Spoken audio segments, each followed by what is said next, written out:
right, everybody, it's time to wake up America. He's gonna lock her up. He's gonna round them up. ISIS better giddy up, cause here comes Donald Trump. He's gonna lock her up. He's gonna round them up. ISIS better giddy up, cause here comes Donald Trump. He comes to save the day by restoring the old American way. All right, this is Thejazmiles, and sitting next to me is my man Rick Donovan. Here we are again. All right, we're coming to you from Buffalo, New York, with some of the latest news throughout the country. Rick, did you catch the Trump press conference this week? If you didn't, it was a doozy, let me tell you, brother. It was great. He is the chosen one. Now, all right, now hold on. You're making liberals crazy as it is as we start. But why would you say he's the chosen one?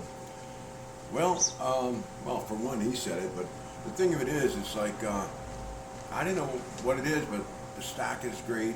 Trade wars are getting eaten. There's no more like lopsided trade wars.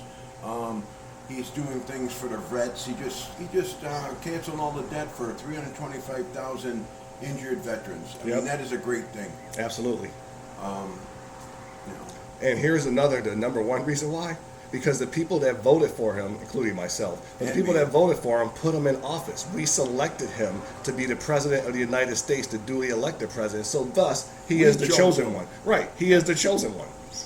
So, when he ran for president, this man made a lot of promises to America. But one of the things he said is that he had more stamina than any other person on that stage. There was Jeb and so many other people, Rubio, Cruz, da-da-da. Well, let me tell you, this man just did a press conference at 34 to 37 minutes, standing out in the 90-degree weather while wearing a suit, and he was barely sweating, didn't need any water. And contrary to a Joe Biden, who I'm going to get to in a second, Trump remembered all the reporters' names and called them by name. So there's no mental slippage going on. He's the healthiest president we ever had. He's doing 37-minute press conferences directly with the press. And the best thing about that is you get it right from the horse's mouth. There is no press secretary to get in the way of the message. Not that Sarah Sanders was, but the media would like to conflate her words with the president's words and say there's a mixed message. When he stands in front of the media cameras for 34 to 37 minutes and answers every question, there is no doubt that you are getting it from the horse's mouth, unfiltered. And they can spin it any kind of way they want to say that he's saying this, that, and the third. You're hearing it from him. And the greatest point he made was, listen, do you want me, he says, President Trump, or do you want Sleepy Joe to deal with the Chinese, North Korea, and everybody else? But Joe has dealt with the Chinese. But where did the money go? In his son's pocket? And his brother, and Joe's brother, So when Trump says to you that the Chinese would love for Sleepy Joe to get back in, it's because China already has dealings with Joe Biden. They know how Joe would handle the situation, which means China would be getting over on us in more ways than one, if you understand what I'm saying. And I guess what President Trump was saying, I guess it's like over 50 years since China has finally been losing money. Right. Now, and when you talk America about is making money. Right, and when you talk about the money part, if they're getting a $500 billion a year, $500 billion a year over on us, and our deficit is 22 trillion. You figure in 10 years, half of that deficit could be wiped off. Yep. Now you consider that a week ago, he took away all the benefits from any immigrants coming in where they're not getting food stamps and this, that, and the other. That saves $56 million a year. So in 10 years, that's $560 million off. Like, you see where this is going with the deficit? Yeah, I mean, the man knows how to handle money, and he knows where money is being wasted. He cuts that out, more money for us. But all those trillions of dollars, well, it probably would have been paid off by what we just mentioned, but President Obama tripled or doubled our deficit while in office for 8 years. Well, it ballooned under him more than any other president. The only way I'm going to give him a pass is because he did come in. You think the stock market is crashing now. When Barack Obama was getting into office, it was at 8,000 and nose diving. Like, seriously. There was a time where that ticker on the screen was going faster than anyone's ever seen it before in modern history during the Bush-Obama election. But what Donald Trump is doing is he took it from 13 or 14,000, it was up to 27,000.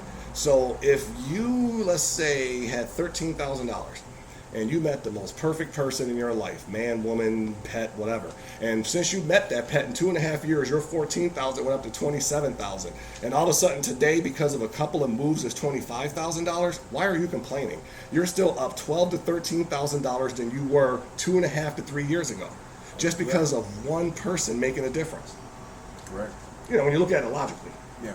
So you want to talk about Uranium One, and I want to bring Joe Biden into that real quick with this. So now, is it possible? Is Joe Biden too old and out of touch to be our president? Or is this all a trick because he knows he's being investigated and questions are going to be asked of him and he needs to play dumb now on camera? Well, let's say the uranium deal. Uranium deal was made in 2010 under the Obama administration, and while Secretary of State was Hillary Clinton. Right. Who became Secretary of State after being Senator of New York State after Byron Brown stepped aside for her to be Senator. Go ahead. And for all you people out there that don't really know the ins and outs of the uranium deal, I might read a couple notes. The Committee for Foreign Investments in the U.S., a panel of 9 government agencies, including the State Department under Hillary Clinton, made a decision. And also the U.S. Nuclear Regulatory Commission, what did they do? They approved a deal for Russia to come in and take over 20% of our mineral ore rights of uranium. Now, she broke so many laws, but President Trump, he did call her out. And he said, hey, how come you're getting all these donations from Russia through the Uranium One deal? You know, Bill Clinton got paid a lot of money to speak there. Oh, yes, he did. Well, go ahead, yeah. And he called her out and said, why are you getting all the money? Yep. Yep. And right now, I mean, let's just say it. Federal law says there shouldn't be any foreign agency taking over our mineral rights on our own property, the United States of America. I said, so listen to this, people. How much of that uranium you think went to foreign adversaries like North Korea or Iran through Russia? Think about it. ISIS, any deep state player, really. And it was all because of one person, Senator, Secretary of State, Hillary Clinton. But it always goes up to the top. Correct. And I think Obama, he should be investigated. He allowed this under his watch too. So, you know. Now, and here's the thing. Now, once again, this is not bypassing Barack Obama. But out of the 3 people you just named, Barack, Joe Biden, and Hillary, who had the least amount of political experience? Barack Obama. Yes. So he was only a senator. It is quite possible. So Trump said the other day that Russia outsmarted Barack Obama. Is it possible that Hillary and Joe Biden outsmarted Barack Obama? And you know, that's a good point. You know, and I believe so. Is it possible that 2 more experienced politicians who were already friends before Barack Obama was even in politics, the Bidens and the Clintons, is it possible? Oh, definitely. That they set him up for failure? You know, it's Hillary. I mean, you know, the Clinton Foundation's making buku dollars, hand over fist. They go, he talks here, he talks there. He's just talking BS, you know, to the people, to the masses. I mean, that was a great way for them to make money through the Uranium One deal. Right. You know, now, I mean, they can't be touched. But hey, it's just plain as the nose on our faces that Russia did pay him. So you bring up the can't be touched part. Is it also possible that Barack Obama pardoned them for the emails or for any crimes they may have committed under his administration before he left office? Yes, I think so. So then it might be possible that the reason that Hillary, Barack, and some of these people aren't in jail yet, for those that follow Q, 8chan, and some of the other stuff that's out there, it's possible that they're not arrested yet because other crimes had to be committed by them since Trump was in office in order for them to be arrested on those crimes to then reinvestigate the previous crimes. Well, like I said, like 2 years ago, the Russian collusion, what they're going to find out is that Trump is free and clear, and it's going right back into the face of those that started it.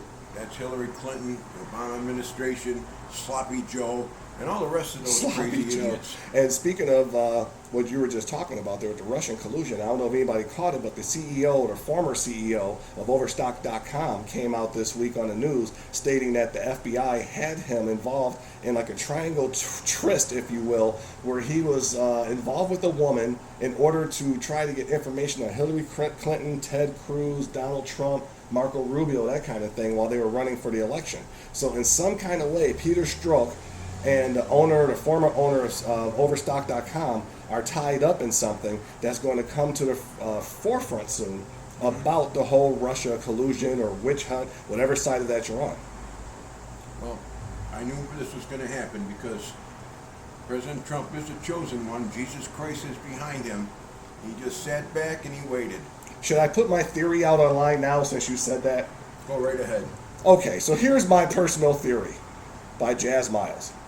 If Eve is the first woman of the Bible, and Jesus Christ was involved with Mary Magdalene, and when Jesus Christ comes back, he's supposed to rule for millennia, while Christ was a carpenter, well, how ironic is it that Donald Trump, in a world with no coincidences, for the Q fans, there's no coincidences. So how ironic it is that Donald Trump's first wife is Ivanka, with the Eve, Ivanka. Donald Trump's second wife was Marla Maples, to go with the Mary Magdalene. And then he's supposed to rule for millennia when he returns, and Donald Trump's current wife is Melania Trump, while being a construction, which is basically carpentry with concrete, right? It's amazing.